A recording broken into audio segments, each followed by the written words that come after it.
The Galactic Alliance's combat prowess classification system was, like most things created by committee, a magnificently convoluted piece of bureaucratic absurdity. Born from the collective obsession of 11 species who valued meticulous record-keeping above practical application, the CPCS had evolved over centuries into a sprawling database containing hundreds of thousands of entries, cross-referenced across 17 different taxonomic criteria and updated quarterly by a dedicated team of administrators who were, perhaps unsurprisingly, universally despised throughout civilized space. Admiral Zrekil, a Drixian with 7 limbs and the patience of a stellar nursery, currently sat before the holographic display of the latest CPCS update, mandibles clicking in mild irritation. The quarterly presentation was a formality nobody enjoyed, least of all the officers tasked with sitting through it. But protocol was protocol. As you can see, droned the Vesperian presenter, wings fluttering occasionally for emphasis, the Cthar have officially moved up to classification apex 1, displacing the Drixians who held the position for the last 73 standard cycles. A ripple of murmurs spread through the chamber. The Cthar's rise had been anticipated, but the confirmation still caused discomfort among the assembled representatives. The physiological advantages of the species are undeniable, continued the presenter, displaying a holographic model of a Cthar warrior.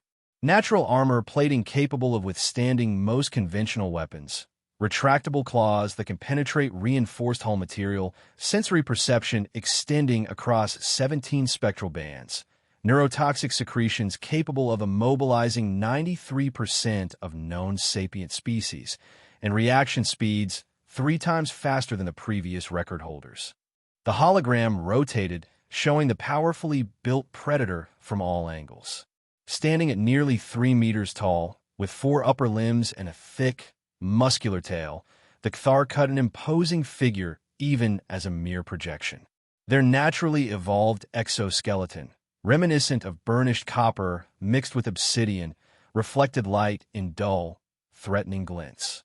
Their homeworld, Xylos, remains one of the most inhospitable environments to produce sapient life, with atmospheric toxicity levels that would kill most species within minutes of exposure.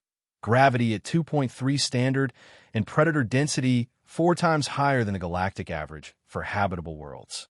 Admiral Zrekil shifted uncomfortably. His own species had held the top classification for generations, a point of cultural pride now stripped away by these newcomers.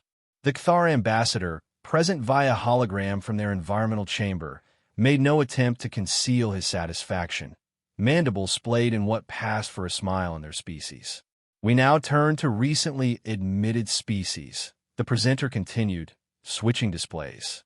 Humans from the Sol system remain classified as Tier 17, unchanged from their initial assessment 3 standard cycles ago.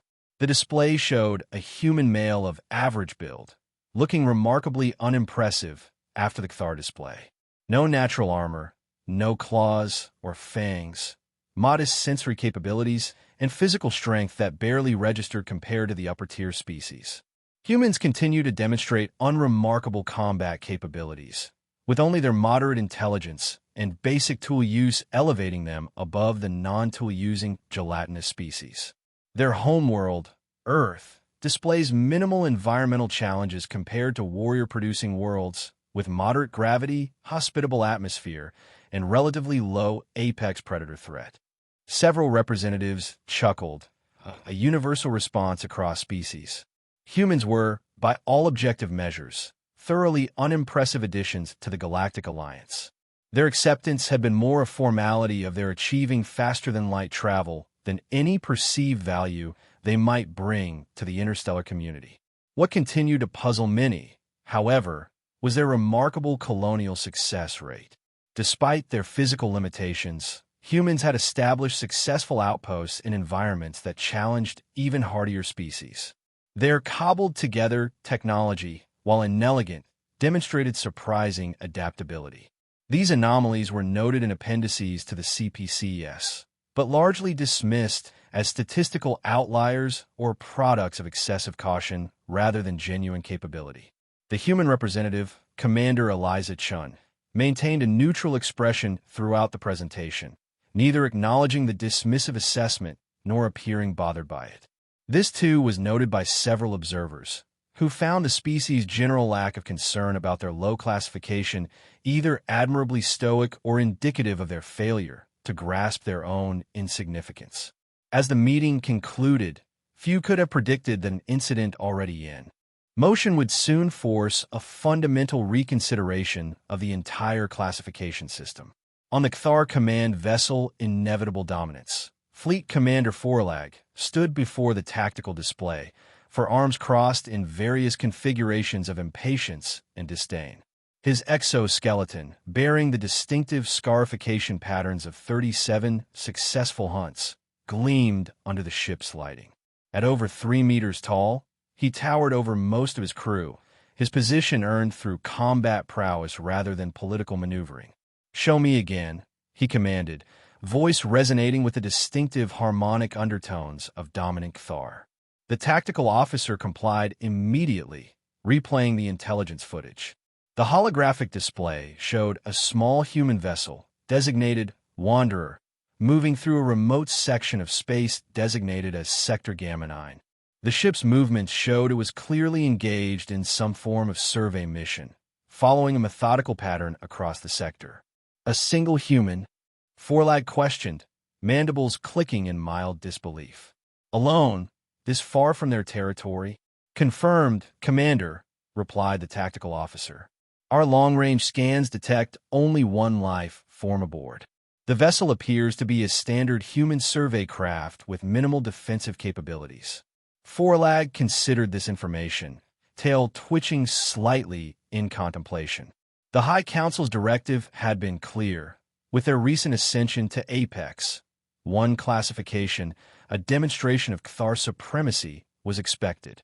The Council had specifically suggested targeting one of the newer Alliance species, a reminder to the galactic community of the natural order. Humans, with their remarkably low classification and inexplicable confidence, had been specifically mentioned. "The human is alone, minimally armed, and far from assistance," noted his second-in-command. "It would be a simple matter to eliminate them and the vessel." "Hardly worthy of your personal attention, Commander." Forlag hissed softly, a sound that sent his subordinates stepping back instinctively. "That is precisely why it must be me," he said. "The ease of the task is what gives it meaning. The most powerful predator in the galaxy eliminating one of its weakest sapients. The symmetry carries symbolic weight." He turned from the display. "More importantly, the Council believes humanity requires a specific demonstration. They have spread too quickly, established too many outposts beyond their capability. Other species are beginning to question the accuracy of their classification. They have yet to encounter the Cthar directly," he added, mandibles spreading in anticipation. "This human will have the honor of being the first." The Wanderer moved silently through the void of Sector Gamma 9, its compact frame belying the sophisticated survey equipment it carried. Inside, Scout Specialist Alex Miller worked methodically at the main console, analyzing the latest geological samples collected from a nearby asteroid cluster. Miller had spent the past 3 standard months in this isolated sector, mapping resources, cataloging anomalies, and establishing the groundwork for potential future human expansion. At 34, with 15 years of frontier experience, this kind of solitary mission suited him perfectly. His compact build and unassuming features gave no immediate indication of his capabilities, exactly how he preferred it. Before joining the Alliance Scout Service, Miller had served 10 years in Earth's Special Reconnaissance Division, specializing in hostile environment survival and asymmetric response tactics. Though most Alliance species remained unaware, humanity had spent much of its pre-FTL history engaged in conflict with itself, developing combat methodologies focused not on raw strength, but on overcoming stronger opponents through other means. The console chimed, pulling Miller's attention to the sensor display. An unscheduled ship was approaching his position, moving with purpose rather than merely passing through. He tapped a series of commands, bringing the long-range scanners to maximum sensitivity. "Computer, identify approaching vessel," he said calmly, already reaching beneath the console to activate several non-standard modifications to the ship's systems. Vessel identified as Cthar Cruiser Class, designation unknown, approaching on intercept course, replied the ship's AI. Estimated interception in 17 minutes. Miller nodded, expression unchanged despite the significance of this development.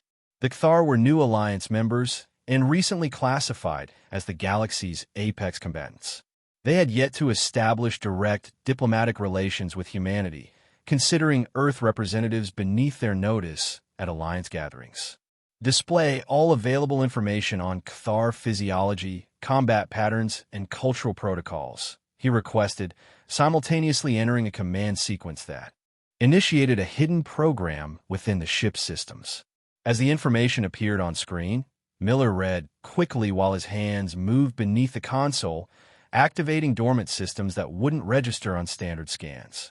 From a compartment beneath the deck plating, he retrieved a small case containing several innocuous-looking devices, tools that had been specifically designed to appear as standard survey equipment but could be repurposed for less scientific applications if necessary. With calm efficiency, Miller made his preparations, including sending an encrypted and delayed message to Earth Command with the simple phrase, "Implementing Protocol Myrmidon. Cthar contact imminent." By the time the Cthar vessel loomed in his view screen, completely dwarfing his small survey ship, Miller had transformed several ordinary items into impromptu defensive tools, reviewed all available information on Cthar weaknesses, and prepared himself mentally for the encounter. The communication system activated without his input, the Cthar overriding his controls with ease. The screen filled with the imposing visage of a Cthar warrior, scarification patterns marking his exoskeleton in elaborate patterns that Miller recognized as status indicators. The Universal Translator provided context. This was no ordinary Cthar, but a fleet commander named Forlag, one of their most decorated warriors. "Human," the Cthar began, the translator struggling to capture the harmonic complexities of his native speech. "I am Fleet Commander Forlag, subjugator of the Drixian holdouts, victor of the Nexus confrontation, bearer of 37 hunt marks, and now, by declaration of the High Council, the embodiment of Cthar dominance in this galaxy." Miller nodded politely. "Scout Specialist Alex Miller, Survey Division. How can I help you, Commander Forlag?" The Cthar's mandibles twitched, perhaps surprised by the lack of fear or appropriate deference. "Your presence in this sector represents an overextension of your species' limited capabilities. The High Council has determined that humanity requires a demonstration of the natural order." "I'm conducting a standard resource survey," Miller replied evenly. "All properly registered with Alliance authorities. I'm not aware of any territorial violations." Forlag's upper limbs made a dismissive gesture. "This is not about territory, human. It is about understanding one's place in the cosmic hierarchy. Your species has been permitted to join the Alliance despite your obvious limitations, yet you continue to expand beyond what your classification should allow." Miller raised an eyebrow. "I wasn't aware the combat prowess classification system imposed limits on exploration or colonization rights." "It does not directly," admitted Forlag, "but natural order asserts itself nonetheless. Species that ignore their limitations inevitably face consequences. And you're here to deliver those consequences?" Miller asked, his tone conversational despite the clear threat. The Cthar commander's mandibles spread in what Miller recognized as their equivalent of a predatory smile. "Precisely. The Council has selected your vessel as an appropriate demonstration. You are isolated, minimally armed, and exemplify humanity's overconfidence." Miller nodded thoughtfully. "So you intend to destroy my ship as some kind of object lesson for Earth?" "Not precisely," Forlag replied. "Merely destroying your vessel would be insufficient. The Cthar way demands more personal resolution. I propose a direct confrontation, warrior to warrior, if your species can claim such a title.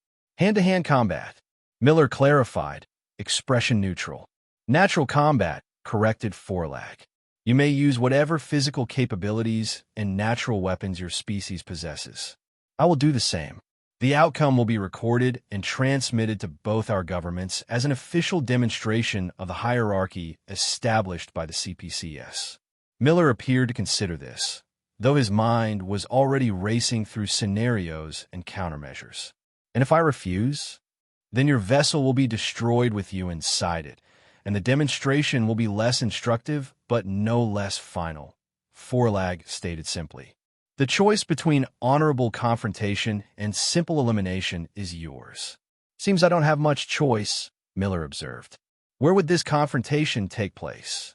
My vessel contains an appropriate combat chamber, designed for ritual challenges.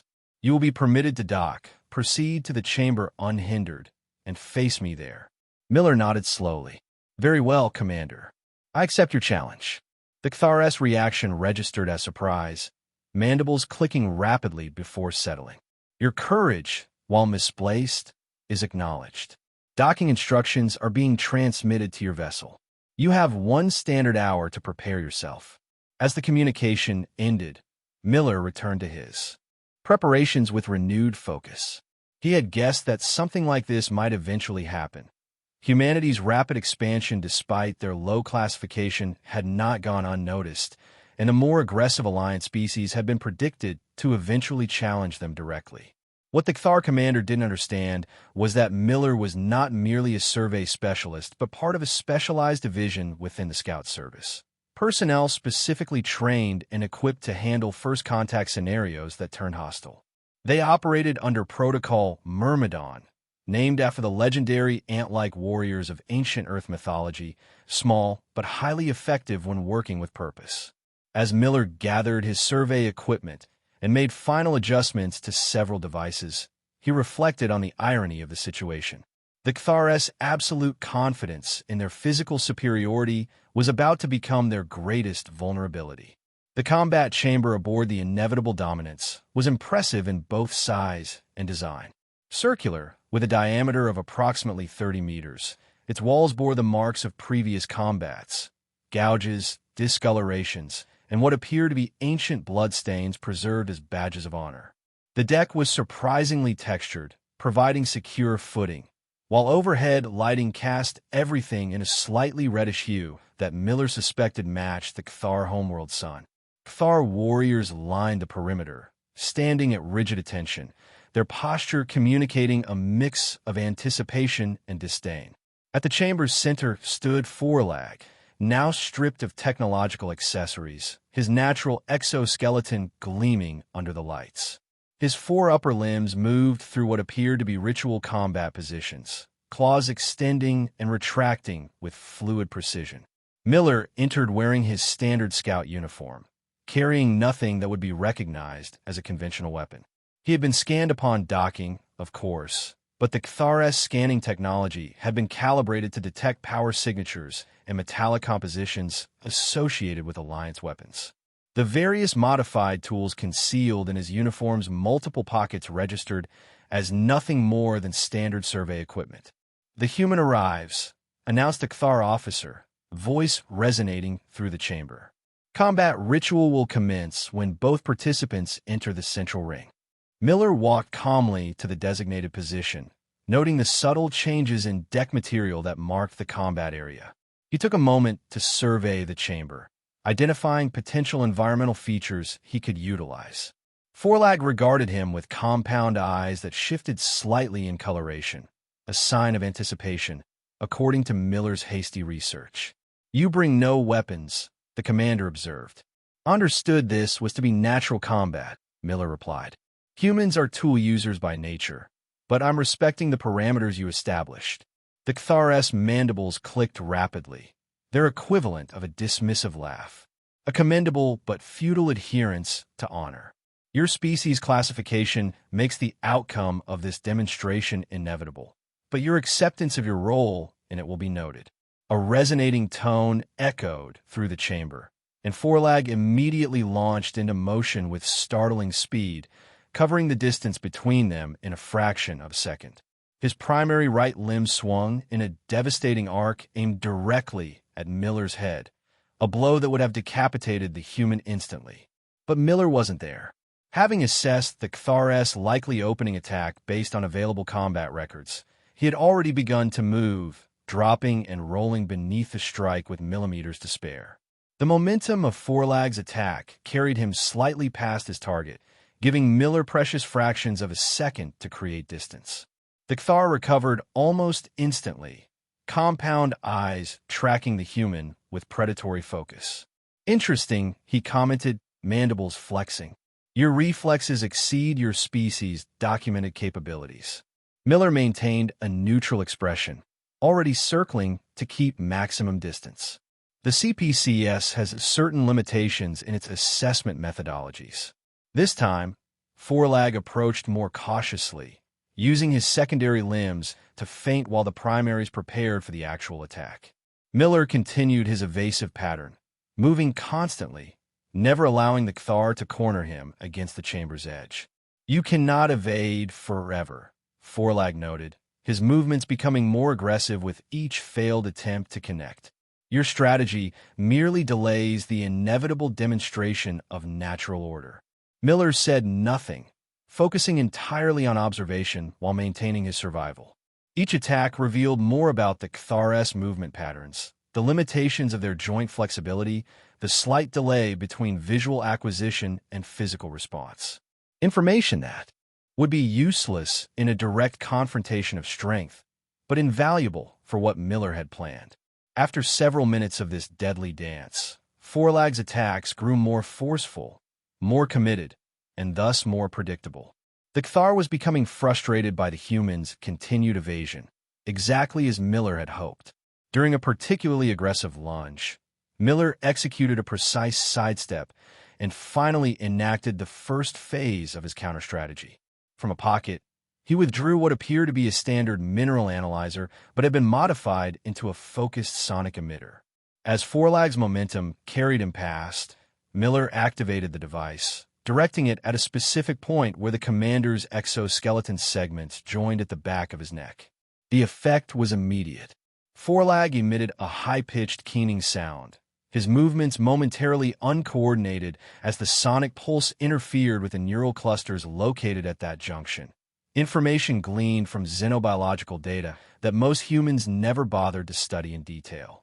Taking advantage of the momentary disorientation, Miller closed distance for the first time, applying a second modified device, a sample adhesive dispenser, now containing a compound that rapidly hardened when exposed to air, to Forlag's lower left limb joint. By the time the Kthar regained full motor control, the adhesive had set, significantly limiting the limb's mobility. The assembled Kthar warriors shifted uneasily at this unexpected development, but maintained their positions as the ritual combat continued. Forlag roared in fury, the translator unable to process the complex harmonics of what was clearly a Kthar battle cry. He launched into a renewed assault, but now Miller began to note a crucial difference. The commander was attacking with undisguised anger rather than calculated precision. "You employ tricks and technology in a natural combat," Forlag accused, mandibles clacking violently. "This violates the terms of our challenge." "I'm employing the natural tools of my species," Miller countered calmly, continuing his evasive pattern. "Humans adapt, improvise, and overcome. It's what we do, our natural combat method." This response only enraged the Kthar further. His attacks became increasingly powerful but decreasingly strategic, allowing Miller to implement the next phase of his plan. During another near miss, he deployed a modified atmospheric sampler that released a cloud of fine particulates specifically designed to irritate Kthar breathing apparatus. As Forlag fought through consecutive disadvantages, Miller continued his methodical approach, never directly confronting the Kthar's overwhelming strength, but systematically diminishing it through carefully calculated countermeasures. A temporary adhesive applied to one compound during a close pass. A targeted sonic pulse to disrupt the equilibrium organs located in the commander's midsection. Each small victory was built upon the previous one, creating a cascading effect of impairment. The Kthar warriors watching began to shift uncomfortably, their mandibles clicking in agitated patterns. What had begun as a simple demonstration of biological superiority had transformed into something else entirely, a masterclass in asymmetric warfare. After 12 minutes of combat, the mighty Cthar commander found himself in an unprecedented situation, significantly impaired, with two limbs partially immobilized, visual acuity reduced by 60%, and equilibrium severely compromised. Yet the physically inferior human remained virtually untouched, moving with the same controlled precision as when the encounter began. "Enough!" Forlag roared, the translator struggling with the harmonics of his fury. "You dishonor the ritual with these methods." Miller paused, maintaining a safe distance. "I'm employing the natural combat methods of my species, Commander. We don't win through superior strength. We win by identifying weaknesses and exploiting them systematically. It's how we've survived as a species despite being physically inferior to the predators of our own world." This statement seemed to give Forlag pause, his remaining functional compound eye fixed on the human with new calculation. "You speak of strategy as a biological trait? For humans, it is," Miller confirmed. "Our evolutionary path didn't give us claws or armor or venom. It gave us pattern recognition, adaptability, and the ability to identify the critical weakness in any system, then exploit it. That's our natural weapon." The commander considered this, mandibles moving in a more controlled rhythm that suggested deep thought rather than rage. "The CPCS does not account for such attributes." "No," agreed Miller. "It measures physical capabilities in isolation, which misses the point entirely of how combat actually works." Forlag straightened to his full height, seeming to reach a decision. "Human, you have not defeated me by the traditional metrics of Cthar combat ritual. I remain standing, conscious, and capable of continuing." Miller nodded in acknowledgement. "However," the commander continued, "by the objective assessment of our current conditions, you have established tactical superiority. To continue would only further demonstrate this unexpected disparity in our combat methodologies." The chamber remained absolutely silent as the implications of this statement registered among the watching Cthar. "I declare this demonstration complete," Forlag announced formally. "The results will be transmitted to both our governments and the Alliance CPCS administrators, along with my personal analysis of the methodological flaws revealed by this encounter." Miller maintained his neutral expression. "Thank you, Commander. I appreciate your willingness to recognize the validity of different combat approaches." As he was escorted back to his vessel, Miller could sense the profound confusion among the Cthar crew. Their worldview, built around absolute physical superiority, had just been fundamentally challenged by a species they had dismissed as barely worth notice.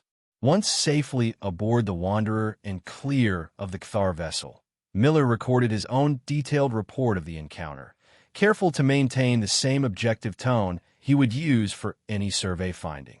Under additional notes, he added a single personal observation: recommend revision of first contact protocols to emphasize diplomatic solutions with Cthar representatives. Despite cultural emphasis on physical dominance, evidence suggests capacity for rational reassessment when presented with clear contradictory evidence.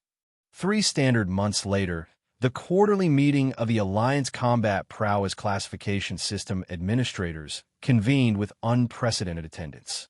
Representatives from nearly every Alliance species crowded the chamber, an unusual level of interest in what was typically a procedural formality.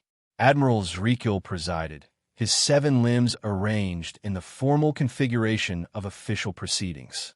"We convene today to address proposed methodological revisions to the CPCS following the Forlag Miller incident, as it has come to be known." The human representative, Commander Eliza Chun, sat quietly among her peers, her expression as neutral as Miller's had been during his encounter. Across the chamber, the Cthar delegation, led by none other than Forlag himself, now bearing new scarification patterns that acknowledge his role in this historical revision, maintained a posture of formal attention. "The findings are clear," continued Zrikil. Our classification system has failed to account for crucial combat variables, specifically those that cannot be measured through direct physical assessment. The proposed revisions would add new taxonomic categories including tactical adaptation, resource utilization, pattern recognition, and asymmetric response capability. Murmurs spread through the chamber as the implications became clear. Under such revisions, numerous species would see significant changes in their classification, none more dramatically than humans, who excelled in precisely these categories. Furthermore, the Admiral added, we must acknowledge that the purpose of the CPCS was never to establish a hierarchy of species, but to create a functional understanding of diverse combat methodologies. The Forlag-Miller incident has demonstrated that our current methodology actively undermines this purpose. Forlag himself rose to address the assembly, his imposing presence commanding immediate attention. The Kthar have reviewed the encounter extensively. Our conclusion is unanimous. Our understanding of combat supremacy was fundamentally flawed. Physical capability is meaningless without the tactical intelligence to apply it effectively. He turned to the human delegation with a formal gesture of respect. The human scout Miller achieved victory not through superior strength, but through superior strategy, identifying and systematically exploiting weaknesses while minimizing exposure to our advantages. This is a combat methodology worthy of study and respect. As the discussions continued, resulting in the most significant overhaul of the CPCS since its inception, Scout Specialist Alex Miller continued his survey mission in Sector Delta 4, documenting resource deposits and anomalies with the same methodical precision he had applied in combat. When the news of the classification revisions reached him, along with notification of commendations from both Earth Command and, surprisingly, the Kthar High Council, his response was characteristically understated. Acknowledged, he transmitted back, request permission to continue current survey mission without interruption.